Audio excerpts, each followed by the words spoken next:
What's good, everyone, and welcome back to another reaction video. Today we're reacting to Game Theory, FNAF, I've Solved Ruin. Now, if y'all recall my, when I reacted to the Ruin trailer, I had some theories and ideas of what's going on with it. I don't know if it's gonna connect to this, or I don't know. Maybe something that I totally didn't see.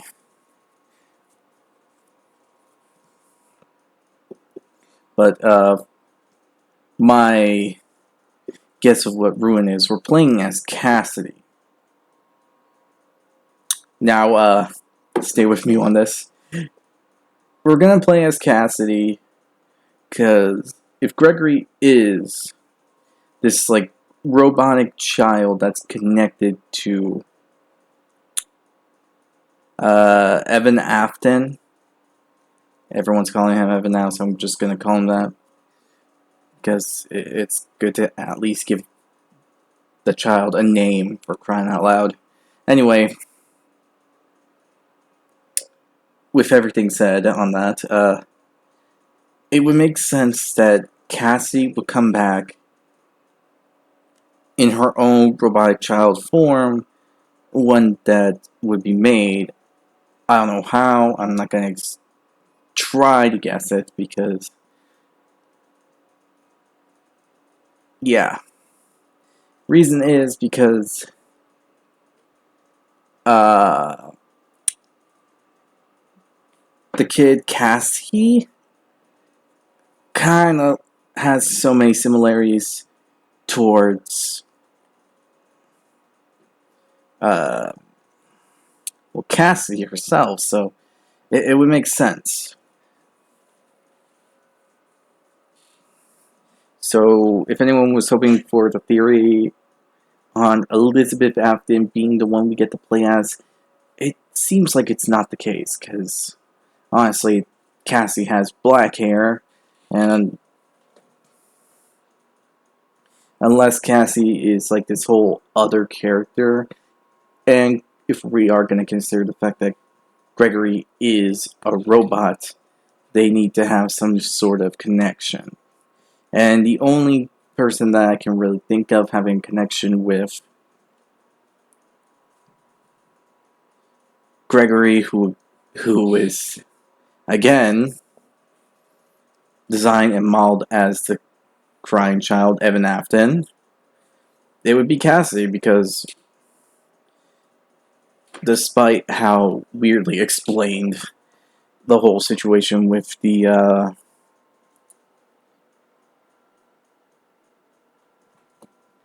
how they're both connected to Golden Freddy in some way, shape, or form, no matter how it's put, what part they're in or whatever. The two were basically in Golden Freddy, no matter what. So it would make sense that Cassie is Cassidy. Heck, her name is literally a nickname of the name Cassidy.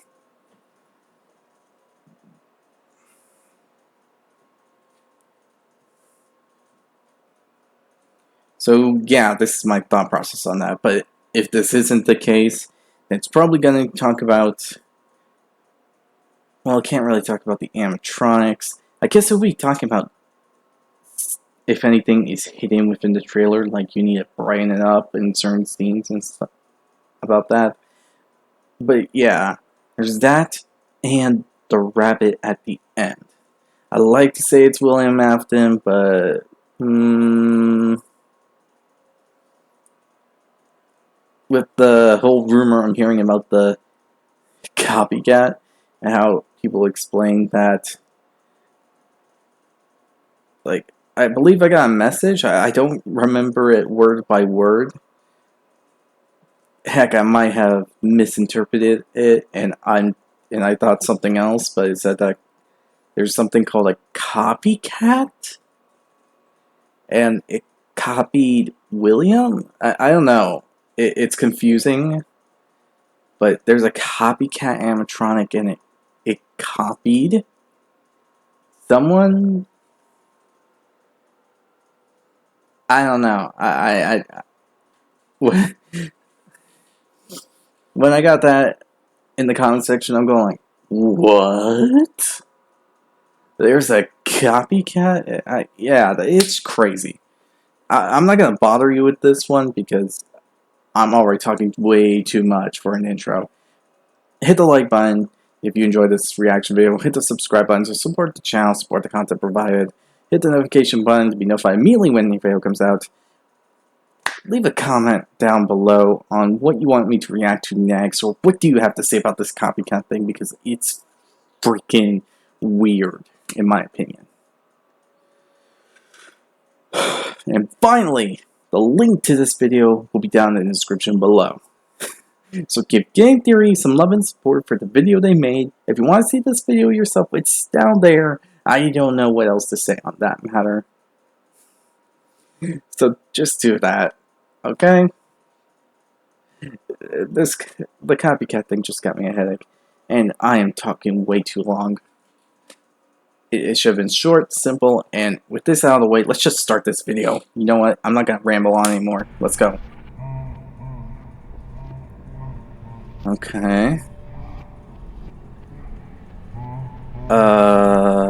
Okay, Gen 1, Gen 2, different versions, What the heck? Hello, Internet! Welcome to Game Theory, where today it's the best of times and it's the worst of times. I mean, on one hand, FNAF fans be eating good this month. There's books, there's a teaser for the movie, there's a trailer, security breach is ruined. True. Heck, there's even a brand new FNAF VR sequel that literally got announced as I'm recording this episode. It is all super exciting stuff. I hope you're prepared to engorge yourself in lore like Chica consuming a pizza. It is literally the year of FNAF.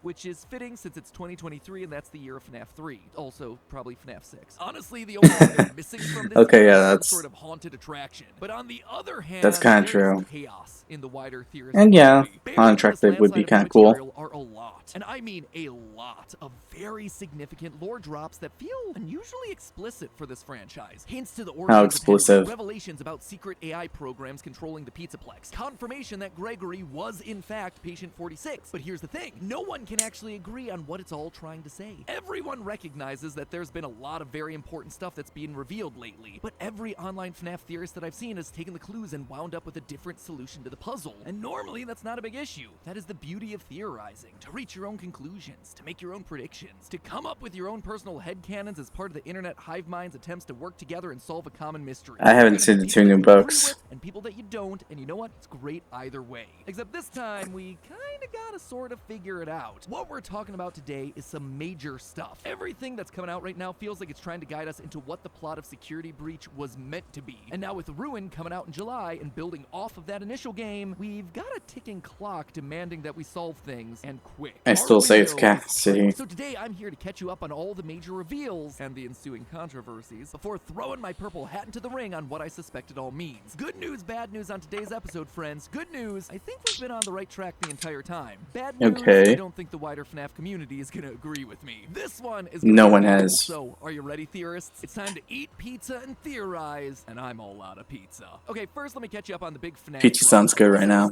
I'm not gonna lie. Team Theorist over here has just finished slaving away on our massive timeline for the series. We've done it. We are on the beach, coconut drinks in our hands, eager to take a break from the franchise until Ruin's release later in the year. But nope. Scott had himself some other plans. He smacked those beverages clean out of our hands and released 3 new books: Submechanophobia, The Bobby Dots Conclusion, and Next. Were they joking about the beach part or not? Much of a concern, right? Books tied to this franchise have been coming out for years. It's just part of the content treadmill at this point, and it's not like they tend to add a whole lot. Only one in like every 6 stories is even remotely lore relevant, and even then the connection back to the games only exists if you squint at it. But oh no, friends, not this time. Across the 3 books, story after story after story seems to have significant lore implications. And not only that, they're also much more direct in the way that the information is presented, with characters and events mapping largely one-for-one onto characters and events from the games. If you're not in the habit of reading these things, let's be honest, why would you when I could just... Is it that direct this time? What I'm talking about might be a bit confusing, so I'm just going to explain by way of example. In GGY, one of the 4 stories that set the internet on fire, a young boy named Greg with brown hair and big brown eyes is a master who's been reprogramming that's the animatronics of Pizzaplex for evil deeds. very 3 school counselors that seem to be getting explicit. He also has himself a habit of being really good at the Pizzaplex's arcade games, leaving behind his initials GGY at the top of the game's leaderboards. Now, compare that information to what we get in the games. There's a young boy named Gregory with the brown hair and big brown eyes who seems to be patient 46, a master hacker that's reprogramming the animatronics at the Pizzaplex for evil deeds, including and then got rebooted. Therapist if we follow the timeline. Seem to be getting too close to the truth. So that means everything from the timeline might be right. At the top of the leaderboards at various arcade cabinets throughout the Pizzaplex. Now that right there, that is not counting animatronic toes and trying to match up striped shirts. That is about as explicit of a one-to-one parallel that you get for this franchise. So when the story also reveals that Greg's nickname is Rab, aka Dr. Rabbit, you stand up and take notice. And you know what? The internet sees it. They recognize the connections and how important the books have suddenly become. No longer am I out there on my own little island shouting into the void about using the books to inform our speculation about the lore. Finally, the internet agrees with me. To me, this is a huge step in the right direction in terms of figuring out the wider lore of the franchise. You know, there's just one tiny little problem with there always is. Just how seriously to take this lore. After years of denying the book's canonicity, there's suddenly been a massive swing of the pendulum the complete other way, where now many pockets of the FNAF community vehemently believe that these most recent stories are fully canon with the games. In other words, we're no longer talking about an alternate universe where events are similar to the games, but with slight differences. Oh no. Now the debate is all about whether what you read in the books also happened in the Pizzaplex that we play through in the games. So before we dive into that can of worms, let's just talk about the stories themselves. I already filled you in on GGY, which means it's time to talk about the other 3 which tell themselves a connected timeline of events, starting with the first, the Mimic. This is the one that everyone has been losing their collective minds over. This story tells the tale of Edwin, a genius inventor and single father, and his hyperactive son. I don't want to think about it. I really don't want to think about the Mimic. Years ago, he sold his struggling robotics company to Fazbear Entertainment. No, now Copycat. Hard at work turning their quote weird costumes into Is that what it was? Its real name was Mimic? I just read the name Copycat and thought that. In all the best and worst ways possible. I don't know.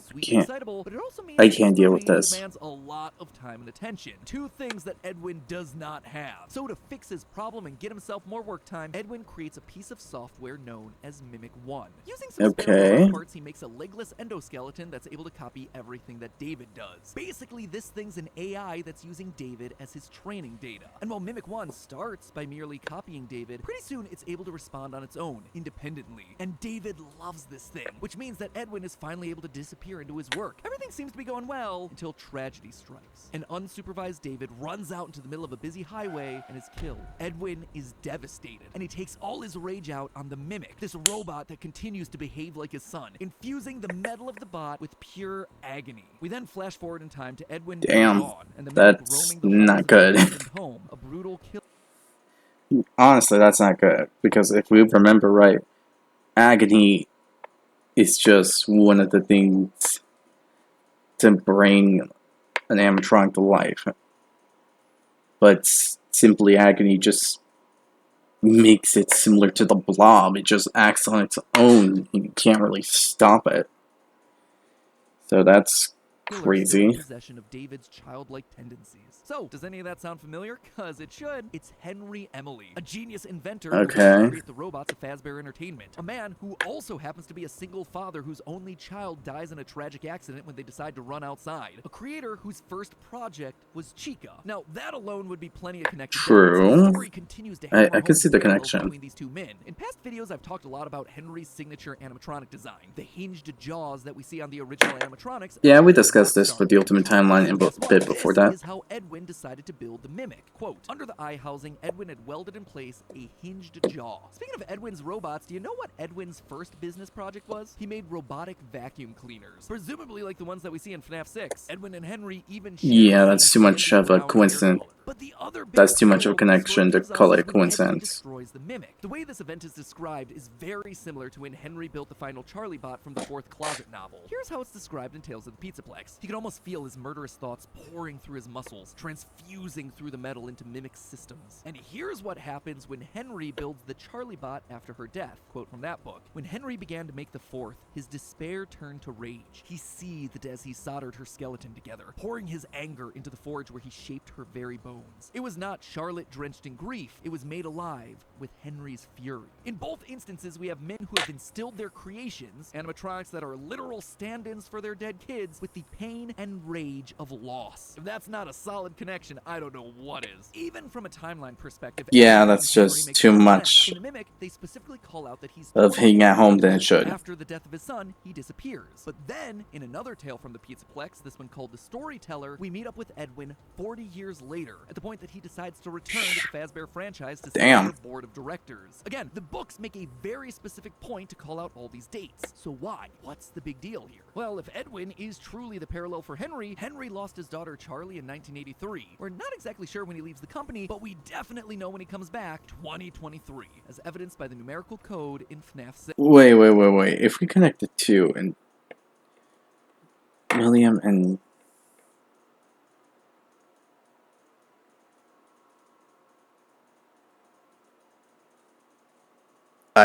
wait, what? I'm sorry, I just had the biggest brain fart ever. Because if what's written was true, then that would mean William and Henry were 24 and 83. Meaning that... Nope, not gonna think of that. Nope, That's so strange, freaking thought process. That the books have laid out. In short, I mean, it might work for Henry, but it doesn't make sense for William. Timeline was almost perfectly correct. In that video, I said that William Afton's company specialized in hand-sewn mascot suits, and that Henry, when he was brought in, was the one responsible for turning those suits into animatronics. That Probably right there, that was 10 years later. I was also on the right track when I said that one of the two founders had their failing company get bought out. I was just wrong about which one. In that timeline video, I suggested that Afton made Fazbear Entertainment, but eventually ran out of money and had to be bailed out by Henry. But as this story shows, it's actually the other way around. Henry was ultimately the one that was bought out. And in one final parallel between the book and the story actually describes the Fazbear exec that gets Edwin to sign away his business as Portly, which connects all the way back to the Silver Eyes, where Afton was described in a similar way. Quote, "Afton was as robust and lively as Henry was withdrawn and shadowy. He was a hefty man who had the ruddy geniality of a financially shrewd Santa Claus." Okay,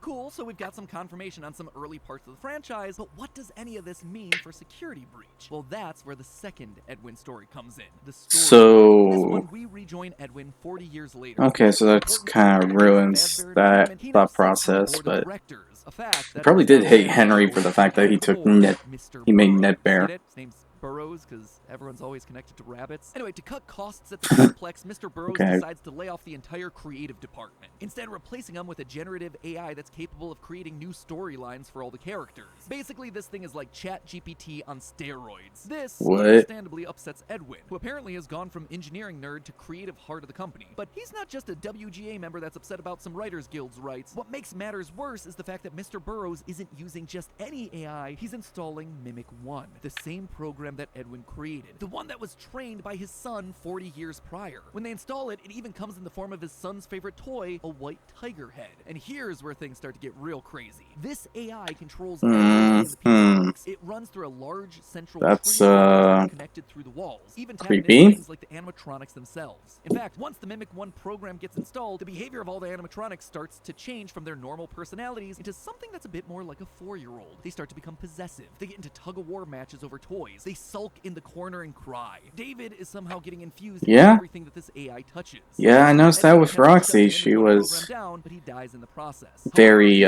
Moments, he attempts to childish. Inside the AI. Even Monty was the same. Communicating with his robot buddy using a made-up language described like this. Quote, David and Mimic had been doing all manner of odd little drawings that were surrounded by markings that looked vaguely like hieroglyphics. Edwin then uses this same language to communicate with the Mimic software at the end of the storyteller. Quote again, every sheet of paper was covered with odd stick drawings and strange symbols that were not at all familiar to Mr. Burroughs. Squiggles, squares, loops, triangles within triangles. So why is this story such a big deal right now in the FNAF community? Well, everyone knows it's important, it's just that no one can truly settle on what it's trying to say, which means it's time for me to do my best to try and break it all down. Now, I've already mentioned the parallels between Edwin and Henry, but what that also Obviously, suggests is yes. that Edwin's son David may just be an analog for Henry's only child, Charlie. Not that they're one and the same or following the exact chain of events, but rather that where David goes in the books, we should be looking for Charlie to follow in the games. And in the story, the Mimic 1 AI that was trained using David winds up controlling the Pizzaplex and all its animatronics via an intricate system of wires. This, to me, is the book suggesting that we should probably be looking for Charlie to be doing the same thing in the games. And wouldn't you know it, but there is a lot of evidence to suggest exactly that. Throughout Security Breach, there are wires everywhere. Black and white striped wires that look very similar to everyone's favorite possessed puppet, Charlie. There are also the it could be the glossy light. Twisted version of the puppet. We also see several unexplained Nightmarion plushies hidden in strange locations throughout the building, again suggesting that an angry version of Charlie may just be at work within the walls of the building. During my complete timeline, I can't disagree with that. We were seeing so much puppet imagery throughout the Pizzaplex is because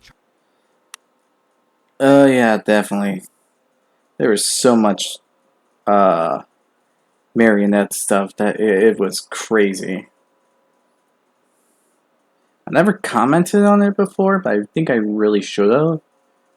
It was only after doing every bit that I noticed that the puppet was always there. Arcade, there. Some of the security rooms, there. Some parts of machinery, there. It's very direct that it's just trying to say, puppet is here. Now that we came to this point in time.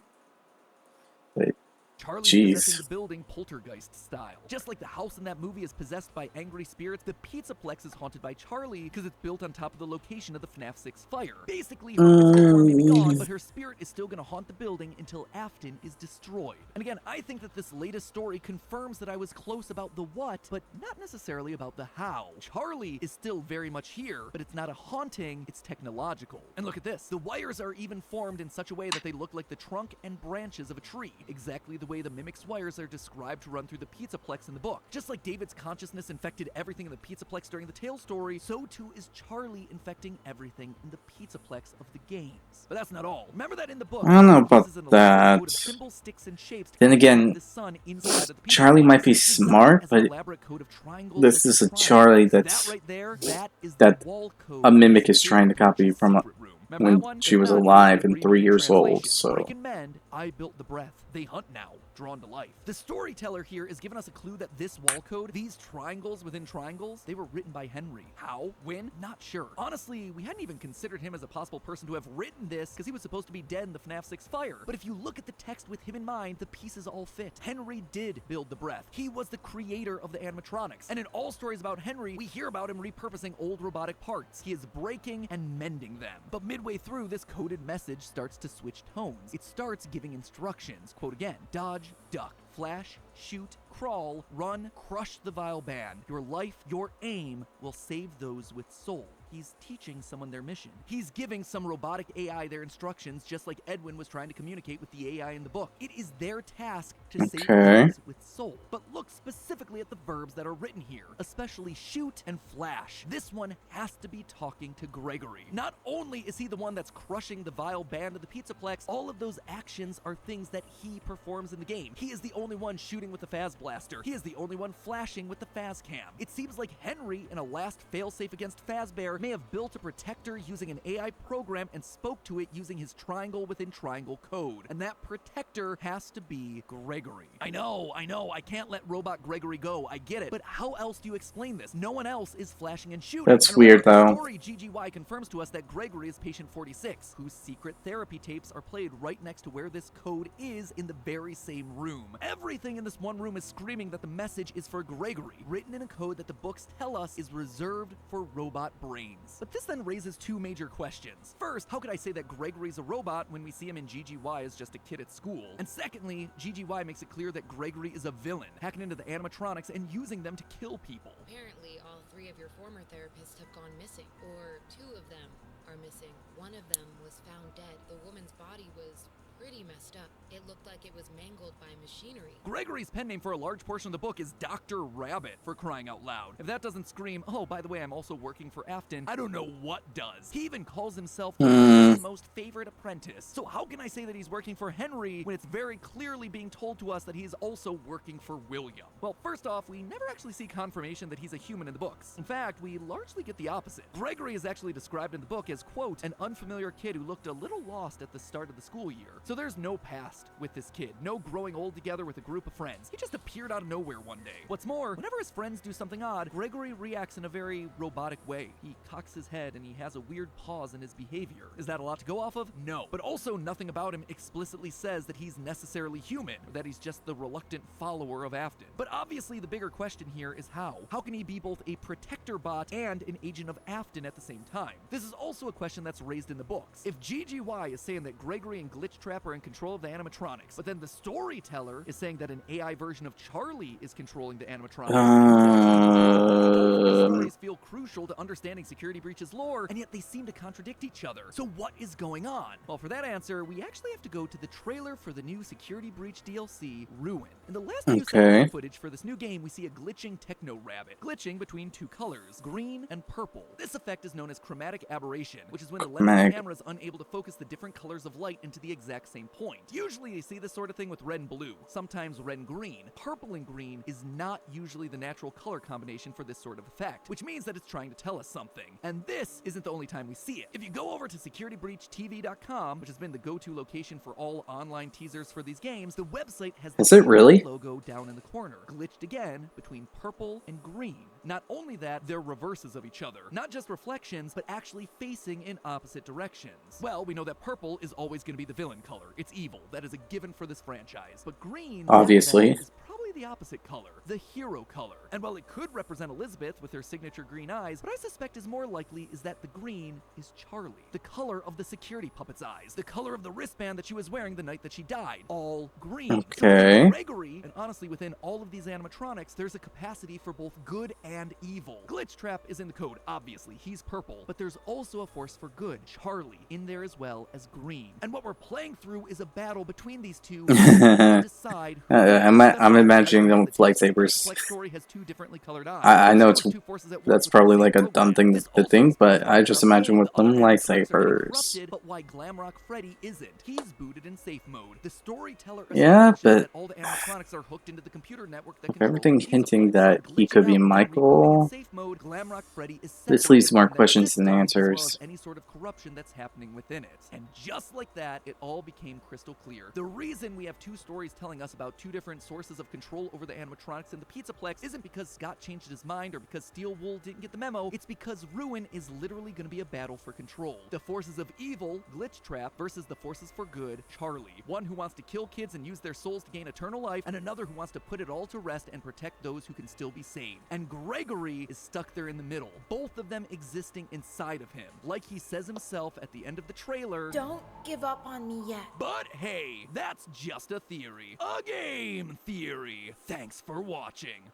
And hey, if you want to see more of my live crafting and reactions to the Ruin trailer, there's a whole GT Live video waiting for you over on the left. Might even get a sneak peek into some of the ideas that I'm using for an upcoming theory. Or if you're looking for another indie horror franchise with some quality lore, you can always click our video on the right to check out our theory on Amanda the Adventurer. As always, my friends, don't forget to subscribe, and I'll see you all next week. Alright. Now I get everything going on with the books. Get all that. The problem I have is the fact that how this connects with the Pizzaplex. Because here's the thing.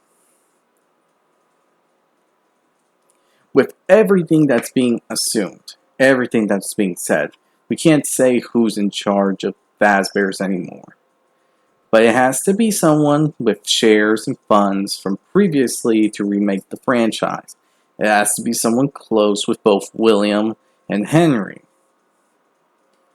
So that person probably remade it because they're on board with Afton's idea. Maybe. Because they had to make special delivery and all this and all that. Because that special delivery is probably the location for FNAF's Help Wanted 2. That's the thing that connects them all. But the problem with this is, with all these theories together, it just doesn't make sense in a way. For one, we're saying that Gregory is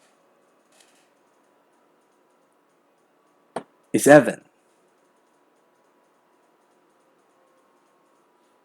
Unless you're saying it's a completely different AI that was supposed to be acting in a totally completely different way. Like William's servant, but then gain intelligence to act like a kid his own age.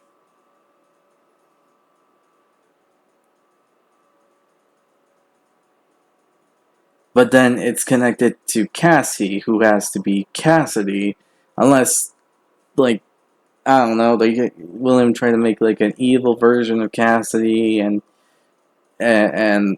Charlie was trying to put the good she knows that's in Cassidy inside this robot, and it's the same with Evan's version, which would be Gregory and Cass. You see what I'm getting with this? It's confusing. Add to the fact that with everything going on, more than likely, at this point, we have to admit that almost 100% that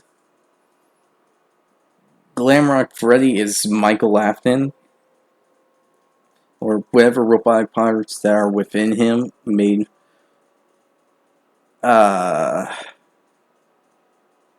Freddy, and he's still there. And it was thanks to Gregory and Charlie that freed him, and he doesn't remember his past. And you see where I'm going with this? It's confusing because it leads to so many things you have to think of.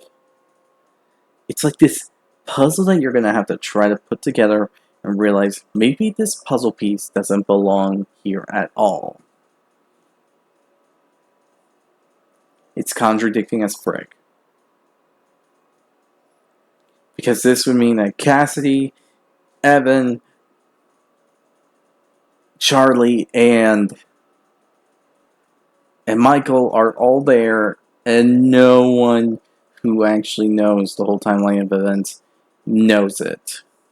That would mean William doesn't know it. That means whoever controls Fazbear's now doesn't know it, and Vanessa doesn't know it. You get it? It's freaking confusing. And it just leaves me stunned, okay? Anyway, I hope you all enjoyed this video. If you did, hit the like button down below. Hit the subscribe button to support the channel, support the content provided, and so on and so forth. Hit the notification button to be notified immediately when a new video comes out. Tell me what you think about this theory, because honestly, to me, it's the most contradicting thing I am ever thinking of at this moment. But besides that, tell me if you think that Cassie is Cassidy. Tell me your thoughts on who Cassie is. I would love to hear them, in all honesty. And yeah, that said, in the recommendations in the in the description below is the link to this video that I'm reacting to. So give Game Theory some love and support for the video they made. Other than that, hope you all enjoy, and I'll see you all next time. Bye.